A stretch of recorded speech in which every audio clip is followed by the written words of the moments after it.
Greetings and welcome to Growth Hacking Secrets. I'm your host, Mohammed Siddique from Atlanta, Georgia, and the co-author of New Success Secrets available on Amazon. On this episode, we have a special guest, Candler Cook. Candler is an author and Senior Vice President at Investment Banking at U.S. Strategic Capital. Please join me to give a warm welcome to our guest, Candler Cook. Hey, Siddique, I appreciate you having me on. Thank you. Feeling is mutual. Let me start with this. Where were you? What happened? Who you were surrounded with that inspired you to do what you do today? It's a great question. Really that started when I was in college. I saw that, finance was what I was interested in, what I wanted to get into. And the more that I had experience through different companies in, corporate finance, private equity, I saw that what I really wanted to do was really a blend of finance and interacting with people.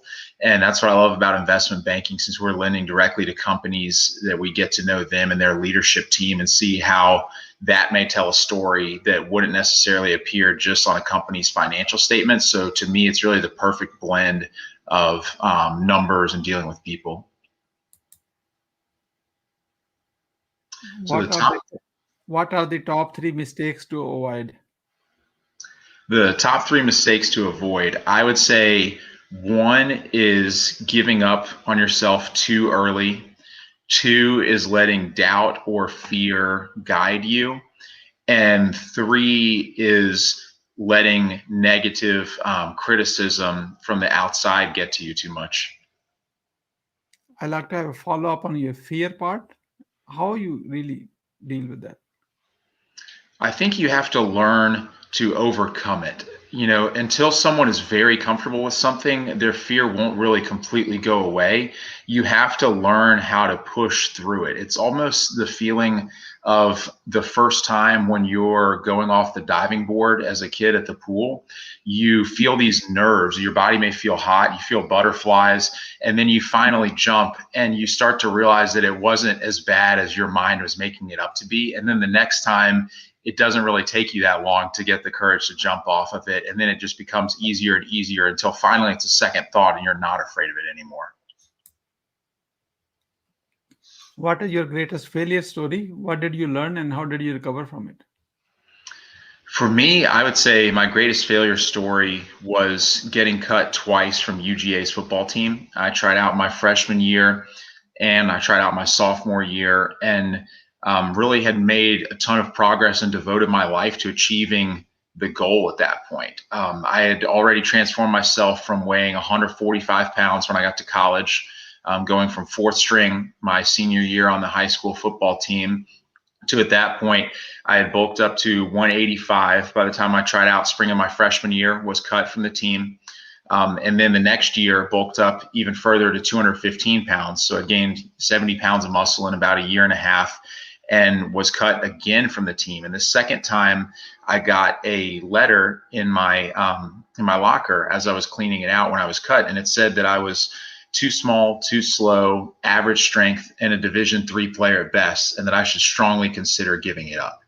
And that was just very, very personal, in-your-face rejection that was tough to deal with.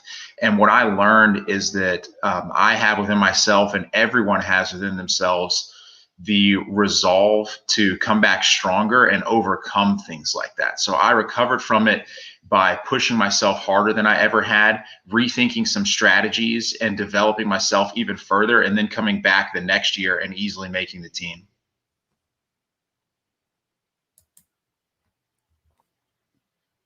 What are your top three success secrets that others can model from? I would say one is you have to believe in yourself, because if you don't, there's no reason for anybody else to. Number two is that you have to understand that in life, that there's an inverse relationship between the level of recognition you get and the importance of the tasks that you're doing. So I'll make a football example. When you make a big hit in a football game, hundreds of thousands of people are on TV and in person are going to jump up and down, start clapping, screaming your name. If you make a big lift in the weight room, a couple of friends that are with you may pat you on the back. But then when you're making the right decisions on your own, like eating healthy, not going out and partying, things like that, nobody cares, and no one is there to say anything to you or pat you on the back for that. But that is the most important thing. That's where everything starts, and what leads to you being able to make those big achievements that everyone then recognizes. So it's really the work that you put in on your own that means the most. And for secret number 3, I would say you have to be specific. You have to come up with a roadmap that's, if you do A, B, and C, then you'll be successful. If you just have a big goal and no individual steps to get there, you're not going to make it. We're about to start a lightning round. That means quick question and quick answer. Are you ready? Yes. What are you grateful for today? I'm grateful for a lot. I'm grateful that the world is slowly getting back to normal after the pandemic, and also just grateful for what I do for a living. How young are you? I'm 31. Candler, you are not 31. You are 18 years old with 13 years experience. I appreciate it. What do you want to do when you grow up? Exactly what I'm doing right now, I would say. So that's one of the reasons that I'm happy and really appreciate it. How do you overcome a challenge life throws at you? It's a great question. That's really just by making sure that the task that you're going after is important to you, and that you're willing to take all the steps to get there and not cut corners. How do you start your day? I start my day really by taking a few minutes to meditate, and then I also like to read some before I get everything going for the day. What is the advice you will give to a younger yourself? I would say really just to not let any one rejection or any one tough obstacle get you down too much. Once you have a revenue generating idea, how do you convince your significant other? I think you really have to reverse engineer it and go all the way back to the idea behind it. You can't just describe the end product or the end customer. It really has to come from what's pushing you to come up with this idea, and what's the idea behind it, what's the angle that you're going to have on the competition. What is the impactful book you have read, and what did you learn from it? So I would definitely say Hard Times Create Strong Men. It's by Stephen Arnio, and I learned a ton from it. It's a great book about what does it mean to be a man in the 21st century. And he talks about how there are a lot of men out there today that are they're not good fathers, they're not good husbands, they're not good leaders, they're not good employees, and that society is really hurting because of that. And so he talks about what does it truly mean to be a great man in all those categories. Mm-hmm. I understand that you are author of a book yourself too. So can you show us your own book and why someone Sure. should read that book? Yeah, absolutely. It's called From Underdog to Bulldog. You can find it on Amazon. And it's a book that I wrote that basically does two things. One is it details my journey to go from a fourth string senior year high school football player to walk on to the University of Georgia football team, get to play in a game, and then get to dress out for the SEC championship as well. And then the second thing is it's a self-help guidebook. It helps people develop a roadmap for them to achieve their own goals and dreams. Why being impactful is important to you?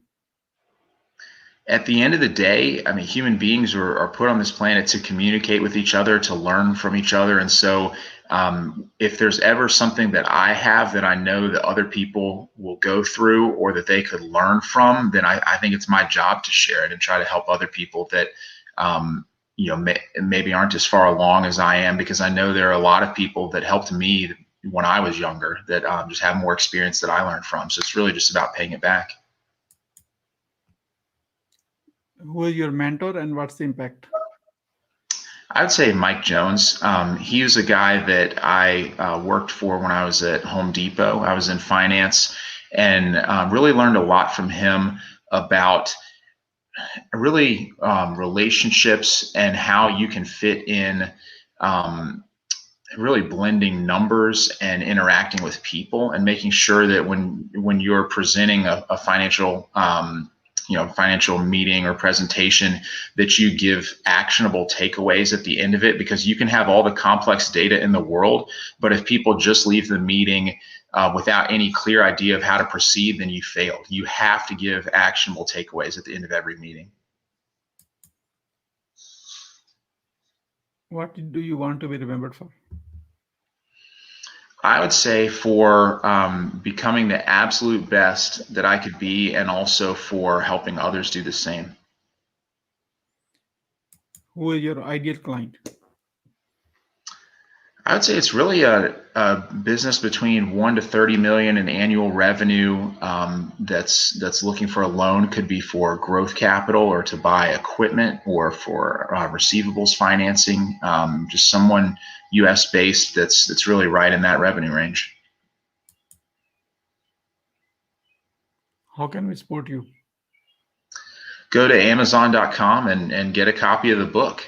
It's a quick read, and it's written so it's age appropriate for all audiences. So would love for everyone to read that and give me feedback. We are about to wrap up. Candler, I'd like to have a few words about your today's guest experience on the show. Here's my question. What would you say about your today's guest experience on the show? It's been wonderful. From the preparation that you sent out beforehand and to the way that you run the show, I think it's all very neat and organized and set to be impactful within a short amount of time. What would you say as a final word? I would tell people to never give up on themselves, never let anyone else convince them that they cannot achieve their dreams, and just stay after it and make sure that you stay organized and have an exact plan to achieve your goals. Thank you so much, Candler, for sharing your wisdom with us today. On the behalf of Growth Hacking Secrets community and our entire team, we really appreciate you. This is Mohammed Siddique signing off from Atlanta, Georgia. Until the next episode, all good wishes.